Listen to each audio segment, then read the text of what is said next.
এই মুহূর্তে বাংলার সরকারি কর্মচারীদের জন্য রইল দারুণ সুখবর। বেতন বৃদ্ধির সিদ্ধান্ত নিল এবার পশ্চিমবঙ্গ রাজ্য সরকার। বেতন এক লাফে 18,000 থেকে শুরু করে 25,000 টাকা হতে চলেছে বলে খবর। এখন ব্যাপার হচ্ছে কাদের বেতন প্রায় অর্ধেকের মতো বৃদ্ধি পেতে চলেছে। সম্পূর্ণ বিষয়টি ডিটেলসে আলোচনা করব। তার আগে চ্যানেলে নতুন হলে চ্যানেলটিকে সাবস্ক্রাইব করে বেল আইকনটি বাজিয়ে অল নোটিফিকেশন অন করে দিন। এই ধরনের গুরুত্বপূর্ণ সরকারি কর্মচারীদের সাথে জড়িত বিভিন্ন ধরনের খবর ঠিক সময় মতো পেতে। একদম। এবার বেতন বৃদ্ধির সিদ্ধান্ত নিয়েছে পশ্চিমবঙ্গ রাজ্য সরকার। গতকাল বুধবার নবান্নে মন্ত্রিসভার বৈঠক হয়। সেখানেই একগুচ্ছ সিদ্ধান্ত নেয় নবনির্বাচিত শুভেন্দু সরকার।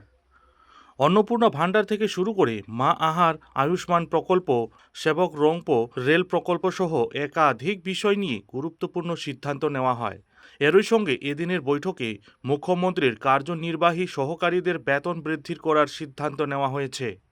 সরকারের সিদ্ধান্ত অনুযায়ী এই সকল কর্মচারীদের মাসিক বেতন 18,000 থেকে 25,000 টাকা করার প্রস্তাব রয়েছে।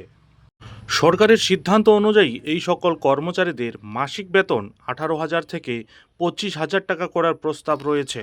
রাজ্যে ক্ষমতায় আসার পর বিজেপি সরকার বুধবার তার তৃতীয় মন্ত্রিসভার বৈঠক করে আর সেখানেই বেশ কিছু গুরুত্বপূর্ণ সিদ্ধান্ত নিয়েছে। পূর্ববর্তী মমতা বন্দ্যোপাধ্যায়ের সরকার কোভিড-19 সময়কালের মা ক্যান্টিন চালু করেছিল, যেখানে বিভিন্ন স্থানে 5 টাকায় খাবার সরবরাহ করা হতো। মুখ্যমন্ত্রী শুভেন্দু অধিকারীর সভাপতিত্বে অনুষ্ঠিত মন্ত্রিসভার বৈঠকে সিদ্ধান্ত হয়েছে যে প্রকল্পটি চালু থাকবে, তবে এর নাম পরিবর্তন করে মা আহার করা হয়েছে। এই বৈঠকের পর মন্ত্রিসভার সদস্য দিলীপ ঘোষ ও অগ্নিমিত্রা পল বলেন, আগের চেয়ে আরও বেশি জায়গায় 5 টাকায় খাবার পাওয়া যাবে। দিলীপ ঘোষ বলেন, আগে 390টি জায়গায় 5 টাকায় খাবার দেওয়া হতো, এবার 110টি নতুন জায়গায় খাবার পাওয়া যাবে। 500টি কেন্দ্র থেকে খাবার বিতরণ করা হবে। এই প্রকল্পের নাম হবে মা আহার। তাছাড়া পহেলা বৈশাখের পরিবর্তে 20 জুন পশ্চিমবঙ্গ দিবস উদযাপন।